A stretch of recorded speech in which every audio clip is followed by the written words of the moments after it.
قدرت کا منظر، اللہ کی طاقت دیکھنی ہو، قدرت دیکھنی ہو، حضرت سلیمان علیہ الصلوۃ والسلام کے قصے کے فوراً بعد فرمایا موسیٰ علیہ الصلوۃ والسلام، اللہ تعالیٰ نے آپ کی میلاد پاک کا قصہ بیان کیا۔ اس سے پہلے اللہ تعالیٰ نے ظالم اور جابر بادشاہوں کی نیچر کو بیان کیا۔ یہ بات سننے والی ہے، فرعون اصلاً مصری نہیں تھا، اصلاً اس ملک کا نہیں تھا، حضرت موسیٰ علیہ الصلوۃ والسلام کا جو فرعون تھا آپ کے دور میں، وہ باہر سے آیا تھا، اور اس نے کیسے اس ملک کے اندر حکومت حاصل کی، اور کیسے حکومت نہیں اتنا پاورفل شخص بن گیا کہ اس نے اپنے ذام میں آ کے اپنی جھوٹی خدائی کا دعویٰ کر دیا۔ اللہ نے اس کی پلاننگ کو بیان کیا، فرمایا پہلی پلاننگ وَجَعَلَ أَهْلَهَا شِيَعًا، اور یہی ہوتا ہے کسی بھی ریاست کو کمزور کرنا ہو فرعون کا یہ طریقہ اپنایا جاتا ہے۔ طریقہ کیا ہے؟ فرمایا اس فرعون نے اپنے اس شہر کے علاقے کے لوگوں کو اس ملک کے لوگوں کو گروپ بندیوں میں تقسیم کر دیا، فرقوں میں تقسیم کر دیا، بنی اسرائیل کے فرقے بنا دیے، کبھی اس فرقے کا ساتھ دیتا، کبھی اس فرقے کا ساتھ دیتا، کبھی اس جماعت کا ساتھ دیتا، کبھی اس جماعت کا ساتھ دیتا۔ جب صاحب کو فرقوں میں تقسیم کر دیا، اب اس نے اگلا حملہ کیا، جب اس جماعت کے ساتھ کھڑا ہے تو اس جماعت نے اس جماعت کے اوپر ہونے والے ظلم کے اوپر نہیں بولا، جب اس جماعت کے ساتھ کھڑا ہے تو اس جماعت کے اوپر ہونے والے ظلم کے خلاف یہ جماعت نہیں بولی۔ یہ فرعون کا طریقہ تھا کہ کس طرح حکومت حاصل کی جاتی۔ ہوا یہی، اس نے کیا کیا، اس جماعت کے لوگوں کو، بنی اسرائیل کی اس جماعت کے لوگوں کو، اس کے بیٹوں کو ذبح کرنا شروع کر دیا۔ اس کو یہ پتہ چلا تھا، خواب دیکھا تھا کہ کوئی شخص ایسا ہے کہ جو میری تخت کا جو ہے نا، جو میری ریاست کا تخت الٹ دے گا، میرا غلبہ ختم کر دے گا۔ تو معبروں نے تعبیر یہ بتائی تھی کہ آپ کی ریاست کے اندر کوئی بچہ پیدا ہوگا، بنی اسرائیل کی قوم میں سے ہوگا، جو آپ کی حکومت کو ختم کر دے گا۔ اس نے کیا کہ اس سے بچنا ہے تو ذبح کرنا شروع کر دیا، مارنا شروع کر دیا۔ کتنا مارو گے؟ اس قصے نے یہ پیغام دیا، تم چاہے پوری دنیا مار دو، اللہ نے جو کرنا ہے نا وہ تمہارے سائے کے نیچے سے بھی اس کو بچا لے گا، تلوار کے نیچے سے بھی بچا لے گا۔ اس نے کیا کیا، پہلا گروپ بندی میں کر دیا، فرقوں میں بانٹ دیا۔ دوسرا پھر اس نے ظلم کیا، یذبح ابناءہم ویستحیون نساءہم، بیٹوں کو ذبح کرنا شروع کر دیا اور ان کی بیٹیوں کو زندہ چھوڑنا شروع کر دیا۔ فرمایا یہ بڑی مصیبت تھی بنی اسرائیل کے اوپر۔ اب وہاں پہ حضرت موسیٰ علیہ الصلوۃ والسلام کی ولادت پاک ہوئی۔ جب ولادت پاک ہوئی، آپ کی والدہ ماجدہ ڈرنے لگیں۔ قرآن پاک فرماتا ہے ڈر سا پیدا ہوا کہ کہیں جو فرعون ہے نقصان نہ پہنچا دے۔ اللہ تعالیٰ نے پتہ کیا فرمایا، لا تخافی لا تخافی ولا تحزنی، اے میرے موسیٰ کی والدہ نہ خوف کر نہ غم کر، ہم آپ کے ساتھ ہیں، اس کو دودھ پلائیں۔ فرمایا جب خطرہ ہو، جب دیکھو کہ فرعون آ رہا ہے یا فرعون کا لشکر آ رہا ہے تلاشی لینے کے لیے، ایک صندوق میں ڈال کے سمندر کے اندر ڈال دینا۔ ہوا ایسا، جب خطرہ پڑنے لگا آپ کی والدہ ماجدہ نے حضرت موسیٰ علیہ الصلوۃ والسلام کو ایسے صندوق کے اندر رکھ کے کس کے سپرد کر دیا؟ سمندروں کے سپرد۔ کس کو سپرد کیا جا رہا ہے؟ چھوٹے سے بچے کو۔ کس کے اندر ڈال کے؟ صندوق کے اندر ڈال کے سمندروں کے سپرد کیا جا رہا ہے۔ یہ کیا پیغام دے رہا ہے کہ اگر سمندر کی لہریں بھی ساری مل جائیں آپ کو ختم کرنے کے لیے، جب تک تمہارے رب کا حکم نہ ہو تو سمندر کی لہریں بھی تمہیں روح زمین سے ختم نہیں کر سکتی۔ فرمایا ڈال دو، سمندر کے اندر ڈال دیا گیا۔ وَأَوْحَيْنَا إِلَىٰ أُمِّ مُوسَىٰ أَنْ أَرْضِعِيهِ فَإِذَا خِفْتِ عَلَيْهِ فَأَلْقِيهِ فِي الْيَمِّ، اے میری بندی سمندر کے اندر ڈال، فَأَلْقِيهِ فِي الْيَمِّ، یم کہتے ہیں سمندر کو، ڈال دیا۔ میں غم نہیں کرنا، ہم لٹائیں گے نا، إِنَّا رَادُوهُ إِلَيْكِ، ہم لٹائیں گے، اور صرف بچہ نہیں لٹائیں گے، وَجَاعِلُوهُ مِنَ الْمُرْسَلِينَ، رسولوں کا سردار بنا کے یہاں پہ اپنی قوم کے اس ٹائم کے رسولوں کے سردار ہوں گے موسیٰ علیہ الصلوۃ والسلام، لٹائیں گے۔ اب کیا ہوا؟ قرآن پاک فرماتا ہے فَالْتَقَطَهُ آلُ فِرْعَوْنَ، جب ان کو سمندر کے اندر ڈالا گیا اسی طرف سے فرعون بھی آ گیا، فرعون کا لشکر بھی آ گیا، انہوں نے اٹھا لیا صندوق کو۔ اللہ نے فرمایا جب اٹھایا نا، ہم نے تو اسی ٹائم ارادہ کر لیا تھا، یہ اٹھا رہے ہیں اپنا سمجھ کے ہم اسی کو ان کا دشمن بنائیں گے، ان کے خلاف کھڑا کریں گے اور ثابت کریں گے جس بچے کو تم نے اپنے فائدے کے لیے اٹھایا تھا وہ تمہارے نقصان کے لیے تھا اور قوم کے حقیقی فائدے کے لیے تھا، اٹھا لیا۔ آپ کی زوجہ محترمہ جو تھی، یعنی اس فرعون کی زوجہ محترمہ مومنہ تھی حضرت سارہ، ان کو ایسے لگا کہ یہ جو فرعون بدبخت ہے نا یہ اس بچے کو بھی قتل کر دے گا۔ اس نے فوراً کہا کہ ہم بے اولاد ہیں، قرۃ عین لی ولک، کہ جب بے اولاد ہے، ہمارے پاس اولاد نہیں ہے، تو یہ ہماری بھی آنکھوں کا ٹھنڈک ہوگا، تیری بھی آنکھوں کا ٹھنڈک بن جائے گا، بڑا ہو کے ہمیں نفع دے گا، ہم اس کو اپنا بیٹا بنا لیں گے۔ او نتخذہ ولدا، اللہ نے فرمایا پلاننگ تو وہ اپنی کر رہے تھے، وَهُمْ لَا يَشْعُرُونَ، پر فرعون کا جو لشکر تھا نا، اس کو کوئی شعور نہیں تھا کہ ہونے والا کیا ان کے ساتھ۔ اب حضرت موسیٰ علیہ السلام کہاں سے کہاں پہنچ گئے؟ اپنے گھر سے فرعون کے دربار میں پہنچ گئے، ان کے محلات کے اندر پہنچ گئے۔ یا پہنچے تو اللہ تعالیٰ نے فرمایا آپ کی والدہ ماجدہ، ہم نے ان کو دل کی راحت عطا فرمائی، سکون عطا فرمایا۔ اگر سکون عطا نہ فرماتے تو اس ٹائم وہ ظاہر کر سکتی تھی یہ میرا بیٹا ہے، واپس کر دو، لولا ربطنا علی قلبی لتکون من المؤمنین، اور انہوں نے کہا بیٹا آپ اس کے پیچھے پیچھے جاؤ۔ قرآن فرماتا ہے فَبُصِرْتُ بِهِ عَنْ جُنُوب، حضرت موسیٰ علیہ السلام کی ہمشیرہ محترمہ، جس طرف حضرت موسیٰ علیہ السلام کا صندوق جا رہا تھا اور اٹھانے کے بعد فرعون کا لشکر لے کے جا رہا تھا، آپ اسی طرح نہ ایسے چل رہی تھی کہ فَبَصُرَتْ بِهِ عَنْ جُنُوب، کہ لشکر اس کو دیکھ نہیں پا رہا تھا، آپ کی ہمشیرہ کو ساتھ ساتھ چل رہی ہیں، لشکر آگے آگے لے کے جا رہا ہے صندوق میں حضرت موسیٰ علیہ السلام، ایسے اللہ حفاظت فرماتا ہے۔ یہ توکل کون لے کے آئے گا؟ فرمایا اللہ پہ توکل کرو، جس طرح ہم نے موسیٰ کو بچایا تمہیں بھی بچا لیں گے۔ لے کے جا رہے ہیں، دیکھ رہے ہیں، جب پہنچے اب دودھ پلانے کی باری آئی، ٹائم آ گیا، اب ہر ایک کو بلایا جا رہا ہے کہ دودھ پلائیں۔ اللہ تعالیٰ نے فرمایا وَحَرَّمْنَا عَلَيْهِ الْمَرَاضِعَ مِن قَبْلُ، ہم نے موسیٰ کو پہلے ہی بتا دیا تھا کہ کسی کا دودھ نہیں پینا ہے۔ اس سے پتہ کیا چلا؟ نبی پیدا ہوتے ہی کیا، جب ماں کے پیٹ میں بھی ہو تو صاحب معرفت ہوتا ہے، اس کو پہچان اللہ تعالیٰ پہلے ہی عطا فرما دیتا ہے، وہ صاحب پہچان ہی پیدا ہوتا ہے، وہ صاحب شان، صاحب عظمت، صاحب کمال ہی پیدا ہوتا ہے۔ جو بھی آتی آپ انکار کر دیتے۔ یہ سارا ماجرا کون دیکھ رہی تھی؟ حضرت موسیٰ علیہ السلام کی ہمشیرہ محترمہ۔ جب کوئی دودھ کسی کا نہیں پی رہے ہیں، سارے پریشان، فرعون خود پریشان بدبخت ہیں، آپ کی زوجہ محترمہ جو ہے اس کی حضرت سارہ وہ بھی پریشان کہ یہ کیا ہو گیا۔ اب پریشانی کے عالم میں سارے کھڑے ہیں کہ اس کا حل تو ہے نہیں۔ اب ہمشیرہ محترمہ بولی، انہوں نے کہا هل ادلکم علی اہل بیت یکفلونہ لکم وہم لہ ناصحون، میں تمہاری خیر خواہ ہوں، میں تمہیں ایسا گھر بتاتی ہوں جس گھر میں اگر اس بچے کو بھیجو گے نا تو وہاں پہ جا کے یہ بچہ دودھ پی لے گا۔ اتنی پریشانی بنی ہو، کوئی آ کے بتائے تو خوشی کی کوئی انتہا رہے گی، وہ تو کہیں گے ٹھیک ہے۔ اب یہاں پہ اللہ فرماتا ہے جب انہوں نے یہ کہا تو فرعون کے لشکر نے اور فرعون نے اس کی بات کو مان لیا۔ فرمایا جب بات کو مان لیا، ہم نے جدا کیا، ہم نے کہا کہ سمندر کے اندر ڈال دیں، ہم نے کہا صندوق میں ڈال دیں، ہم نے کہا کہ اس کو ڈال دیں، فرعون کا لشکر اٹھا کے لے جائے گا، ہم نے کہا تھا واپس کریں گے۔ جب یہ کہا اللہ تعالیٰ نے فرمایا فرعون نے اور فرعون کے لشکر نے کہا ٹھیک ہے اس کے سپرد کر دو، یہ جہاں لے کے جائے گی یہی اب ذمہ دار ہے۔ فَرَدَدْنَاهُ إِلَىٰ أُمِّهِ، اللہ فرماتا ہے ہم نے موسیٰ علیہ السلام کو کہاں سے کہاں پہنچایا، پھر وہاں سے دوبارہ پھر آپ کی والدہ ماجدہ کی مبارک گود کے اندر پہنچا دیا۔ کیوں پہنچایا؟ کئی تقرعین، ہم نے کہا اے میرے موسیٰ کی والدہ اب اپنے بیٹے کو دے کے اپنی آنکھوں کو ٹھنڈک پہنچائیں۔ ہوتا وہی ہے جو اللہ چاہتا ہے۔ میں ولا تحزن، اب غم نہ کریں۔ کیا ہوا؟ جوان ہوتے رہے، جب جوان ہوئے تو شہر کے اندر دوبارہ داخل ہوئے۔ اب شہر کے اندر سارے لوگ آپ کو بڑی عزت سے دیکھتے تھے، ڈرتے بھی تھے، کیونکہ آپ کا فرعون کے دربار میں آنا جانا بالکل کوئی منع ہی نہیں تھا۔ لوگ سمجھتے تھے آپ کا حصہ ہے، یعنی اس فیملی کا حصہ ہے۔ جب آتے جاتے تو دیکھا کہ دو لوگ آپس میں لڑ رہے ہیں۔ جب دو لوگ آپس میں لڑ رہے ہیں تو ان میں سے ایک شخص جو تھا وہ فرعونی تھا، ایک شخص جو تھا وہ بنی اسرائیل میں سے تھا، آپ کی قوم میں سے۔ اس نے مدد مانگی، جب مدد مانگی تو آپ نے مدد کی۔ فَوَكَزَهُ موسیٰ، بڑے طاقتور تھے، ایسے گسون مارا نا ایسے کر کے، تو جس کو مارا تھا وہ مر گیا۔ فَقَضَىٰ عَلَيْهِ، اللہ فرماتا موقع پہ مر گیا۔ جب موقع پہ مرا نا، یہاں پہ پھر نبی کی عاجزی دیکھیں، عرض کیا مولا ھذا من عمل الشیطان، میرا ارادہ نہیں تھا اس کو ماننے کا۔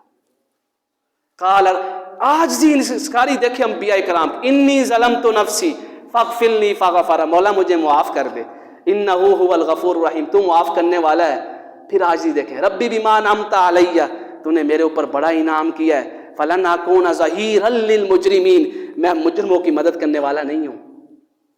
ایسے آپ چل پڑے، جب آپ کو پتہ چلا آپ نے کہا اس کو پکڑتے ہیں جس نے یہ سارا واقعہ کروایا۔ جب چل پڑے تو جس نے پہلے دن مدد مانگی تھی آج وہ پھر کسی کے ساتھ لڑ رہا ہے۔ یہ لڑا کے لوگوں کی آپ کتنی مدد کر لیں گے؟ آج کر لیں گے، کل پھر لڑیں گے، کل کر لیں گے، پرسوں پھر لڑیں گے، پھر کر لیں گے، پھر انہوں نے لڑنا ہی لڑنا ہے۔ حضرت موسیٰ علیہ السلام جب اس کو دیکھا وہ پھر لڑ رہا ہے، آپ جلال میں آ گئے۔ آپ نے فرمایا اس کا مطلب یہ ہے کہ تو ہی گناہ گار ہے، تو ہی فسادی ہے، فساد کرنے والا تو ہی تھا کل۔ اس نے پھر مدد مانگی۔ جب مدد مانگی نا تو اس نے یہ سمجھا کہ جب حضرت موسیٰ علیہ السلام اس سے غصے ہوئے نا، اس نے، آپ کی جو قوم کا شخص تھا جس کی آپ مدد کرنا چاہ رہے تھے، اس نے یہ سمجھا کہ اب یہ مجھے مار دیں گے۔ اور اس ٹائم بھی کس کے ساتھ لڑائی ہو رہی ہے؟ ایک فرعونی کے ساتھ۔ ابھی فرعونیوں کو پتہ نہیں ہے کہ ہماری قوم کا یہ بندہ کس نے مارا ہے۔ جب اس کو یہ لگا تو اس نے وہاں پہ یہ کہہ دیا اتريد ان تقتلني كما قتلت بالامس، اے موسیٰ آج تو مجھے مارنا چاہتا ہے جیسے تو نے کل مار دیا۔ اس فرعونی کو پتہ چل گیا کہ یہ جو تفتیش ہو رہی ہے کہ کس نے مارا ہے، کس نے قتل کیا، مطلب موسیٰ نے مارا ہے۔ یا وہاں پہ چھوڑا، اس نے جا کے فرعونوں کو بتا دیا، فرعون کے دربار میں۔ یا فرعون کے دربار میں بتایا، وہ تو پہلے پلاننگ کر رہے تھے، ڈھونڈ رہے تھے، اس نے فوراً حکم دیا کہ موسیٰ علیہ السلام کو پکڑا جائے اور سزائے موت دی جائے۔ وَجَاءَ رَجُلٌ، قرآن کہتا ہے من اقصى المدینہ، یہ جو لوگ بچانے والے ہوتے ہیں نا اللہ تعالیٰ کو بڑے پسند ہوتے ہیں۔ فرمایا دور سے دوڑتا ہوا ایک شخص آیا، دور سے آوازیں لگاتا ہوا، یا موسیٰ یا موسیٰ یا موسیٰ یا موسیٰ یا موسیٰ علیہ السلام، آوازیں لگاتا ہوا ان الملأ یأتمرون بک۔ فرعون کے دربار میں سارے سرداروں نے، وڈیروں نے پلاننگ کر لی آپ کے بارے میں، لیقتلوک، تاکہ آپ کو قتل کر دیں۔ فخرج فخرج فخرج، یہاں سے ہجرت کر جائیں، انی لک من الناصحین، میں آپ کا خیر خواہ ہوں۔ فخرج منہا خائفا، آپ اللہ کے حکم سے، اللہ تعالیٰ نے فرمایا وہ اپنے شہر سے نکل گئے۔ کہاں سے نکلے؟ مصر سے نکل گئے۔ جب نکلے تو کہاں پہنچے؟ تلقاء مدین، یہاں ایک عجیب قصہ رونما ہوا۔ مدین میں پہنچے، یا مدین کے شہر میں پہنچے تو کیا دیکھتے ہیں کہ کنویں کے پاس لوگوں کا رش ہی رش ہے، ہجوم ہی ہجوم ہے، سارے اپنے جانوروں کو پانی پلا رہے ہیں۔ دو لڑکیاں پردے کے اندر بیٹھی سائڈ پہ انتظار کر رہی ہیں۔ پردہ کرنے والی مائیں بہنیں جو ہیں نا، بیٹیاں، اللہ کو بڑی پسند ہیں، بڑی پسند، اور جو پردہ کرواتے ہیں حیادار لوگ وہ بھی اللہ کو بڑے پسند ہیں۔ وہ بیٹھی ہوئی ہیں سائڈ پہ، حضرت موسیٰ علیہ السلام بڑا دیکھ رہے ہیں۔ قال تعالیٰ نسقی، آپ نے پوچھا کہ آپ پانی نہیں پلا رہی، جیسے بندہ پوچھ لیتا ہے پردے کے اندر رہتے ہوئے۔ تو انہوں نے کہا وابونا شیخ کبیر، ہمارا باپ بوڑھا ہے۔ اللہ، یہاں میں ایک جملہ بولنے لگا ہوں۔ انہوں نے کیا بولا؟ ہمارا باپ، والد بوڑھا ہے۔ اس سے پیغام کیا ملا؟ اگر والدین بوڑھے بھی ہو جائیں اور ان کی اولاد میں کوئی بیٹا نہ بھی ہو، اور وہ بیٹیوں کی دین کے مطابق تربیت کریں، باپردہ بنائیں، حیادار بنائیں، تو اللہ تعالیٰ ان کی اولاد کی مدد کے لیے مصر سے مدین کی طرف بھی لوگ بھیج دیتا ہے کہ ان کو تنہا نہیں چھوڑنا ہے۔ ہم کیا کرتے ہیں؟ اپنی مدد کے اصول بنائے ہوئے ہیں۔ اللہ نے فرمایا تم اللہ تعالیٰ کے لائے ہوئے دین کے مطابق تربیت کرو۔ ہم اسی طرح مصر سے مدین بہت زیادہ فاصلہ تھا، جس طرح وہاں مدد کی تھی تمہاری اولاد کی بھی مدد کر دیں گے۔ پوچھا، حضرت موسیٰ علیہ السلام نے آگے بڑھ کر ان کے جانوروں کو پانی پلایا، پانی پلایا، وہ چلی گئی۔ جب چلی گئی نا، یہ ہوتا ہے یہ جملہ، جب آپ خدمت کریں نا اللہ تعالیٰ کی رضا کے لیے، اس خدمت کے بعد اللہ سے ضرور مانگیں، اللہ وہ دعا رد نہیں کرتا ہے۔ جیسے ہی خدمت کی، ان کے جانوروں کو پانی پلایا، قرآن پاک فرماتا ہے فی ظلی، وہ درخت کے سائے میں بیٹھ کے تھکے ہوئے، اللہ،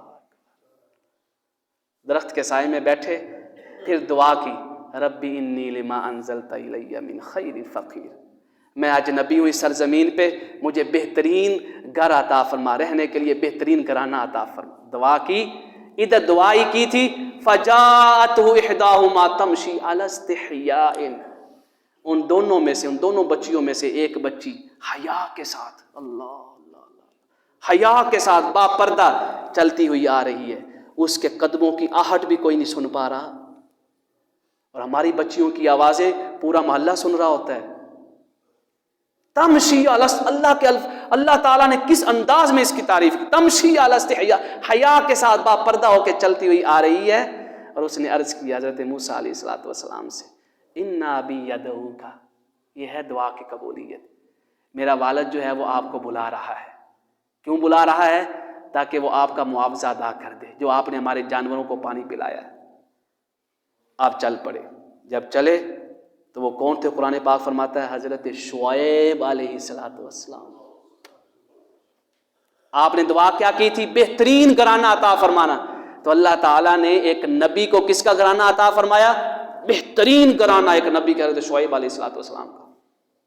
آپ نے سارا قصہ سنایا۔ حضرت شعیب علیہ السلام نے فرمایا لا تخف، اب آپ خوف نہ کریں، نجوت من القوم الظالمین، اب آپ کو کوئی ظالم نقصان نہیں پہنچا سکتا۔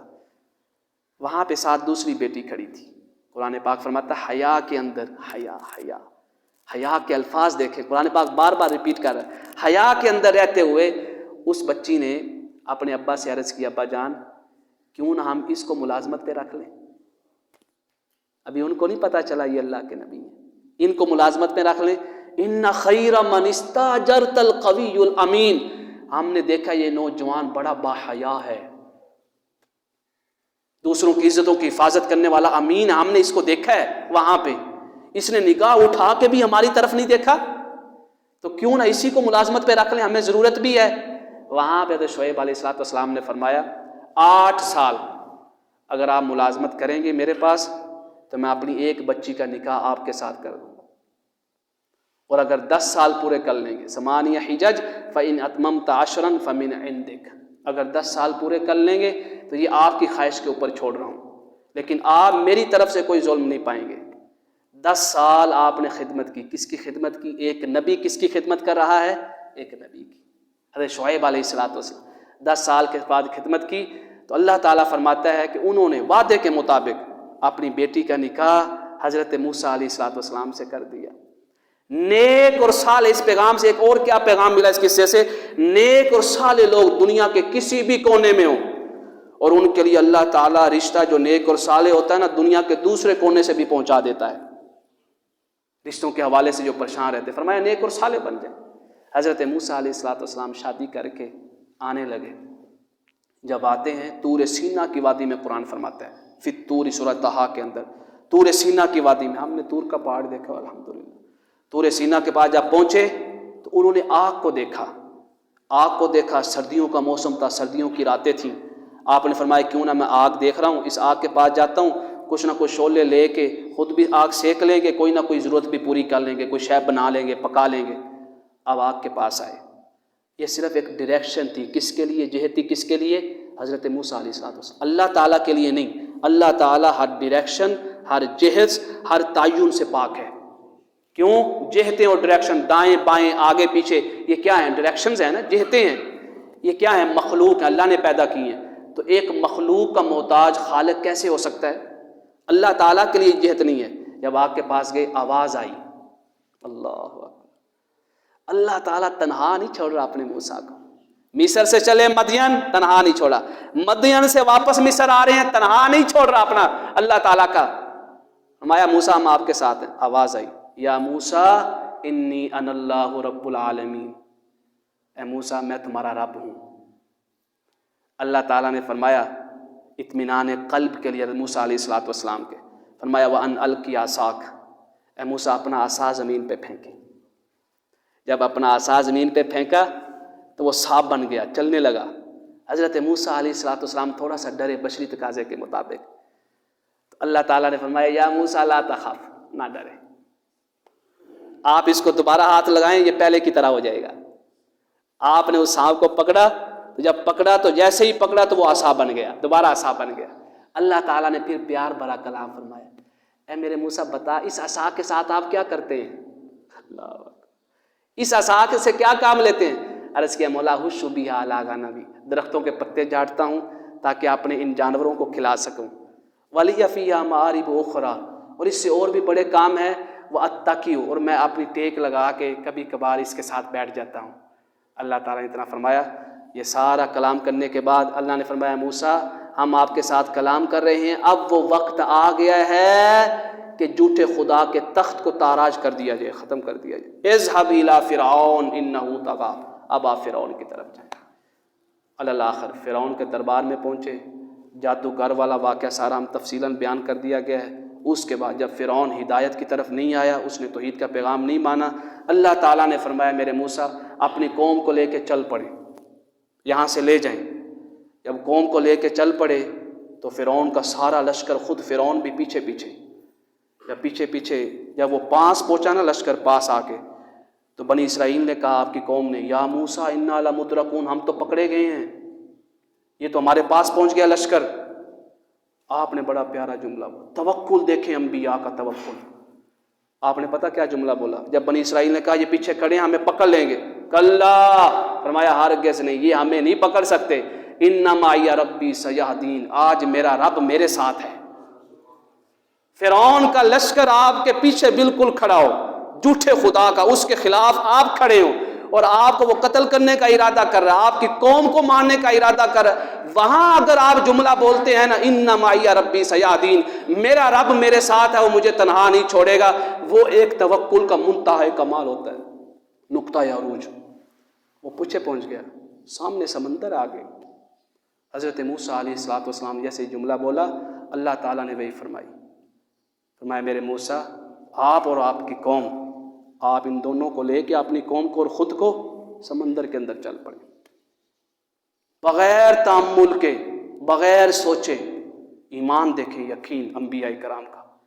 سمندر کے اندر پاؤں رکھا، جہاں جہاں آپ پاؤں رکھ رہے تھے سمندر خود بخود حضرت موسیٰ علیہ السلام کے استقبال میں رستہ دے رہا تھا، ابھی پانی پیچھے سے مل نہیں رہا تھا، بالکل رستہ موجود ہے۔ جب رستہ موجود تھا تبھی تو لشکر اندر آ سکتا تھا فرعون کا لشکر بھی پیچھے پیچھے، فرعون بھی پیچھے پیچھے۔ قرآن پاک فرماتا ہے جب وہ درمیان میں پہنچے، فَأَغْرَقْنَا آلَ فِرْعَوْنَ، ہم نے فرعون کے سارے لشکر کو پانی کے اندر ڈبو دیا۔ ایک پانی سے کس کو مروا دیا؟ کس کو مروا دیا؟ فرعون کے سارے لشکر کو۔ اللہ تعالیٰ حکم دے تو ایک کیڑے سے، ایک چھوٹے سے مچھر سے نمرود جیسی ریاست کو ختم کر دے۔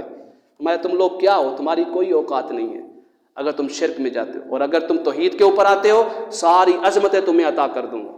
جب پہنچا فرعون نے وہاں پہ کہا، جب فرعون غرق ہونے لگا نا، فرعون نے فوراً کہا آمنت بالذی، میں ایمان لاتا ہوں اس رب پر جو موسیٰ کا رب ہے، لا الہ الا انت، اے موسیٰ کے رب تیرے سوا کوئی عبادت کے لائق نہیں، میں کوئی خدا نہیں، تو ہی سچا خدا ہے، میری کوئی عبادت نہیں ہے، میں اس لائق ہی نہیں ہوں، ساری عبادتوں کے لائق ہی تو ہے۔ اس نے یہ کلمہ پڑھا، اللہ نے فرمایا لا، اب یہ کلمہ قبول نہیں ہے، موت تیرے سامنے کھڑی ہے، ہاں، فرمایا کلمہ تیرا قبول نہیں کر رہے، ثم ننجیک ببدنک لتکون لمن خلفک آیہ، تیرے اس جسم کو قیامت تک محفوظ رکھیں گے۔ کیوں محفوظ رکھیں گے؟ تاکہ لوگ تیرے جسم کو دیکھ کر ہدایت کی طرف آئیں کہ فرعون نہیں بننا، اگر فرعون بنیں گے جس طرح یہ تباہ و برباد ہو گیا ہے، اس کی سلطنت، اس کی ریاست، اس کا لشکر اس کو سمندر کے پانی سے نہیں بچا سکا، ہمیں بھی نہیں بچا سکے گا۔ آج بھی اس کا جسد جو ہے، جسم جو ہے اس ملعون کا کہاں پہ پڑا ہے؟ مصر کے اندر۔ فرعون کو ہم نے دیکھا ہے، میں نے دیکھا ہے فرعون کو وہاں مصر کے عجائب گھر میں پڑا ہے۔ آج بھی دنیا دیکھ کے قرآن پاک کی صداقت کا اعلان کرتی ہے، ثم ننجیک ببدنک لتکون لمن خلفک آیہ۔ اللہ تعالیٰ نے بتا دیا فرعون کبھی نہیں بننا۔ فرعونوں کا انجام ایسا ہوتا ہے کہ اگر وہ کلمہ پڑھ بھی لیں تو اللہ تعالیٰ ان کے کلمے کو بھی قبول نہیں کرتا ہے، ان کے ایمان کو بھی قبول نہیں کرتا ہے۔ سبحان اللہ، سبحان اللہ، الصلاۃ والسلام علی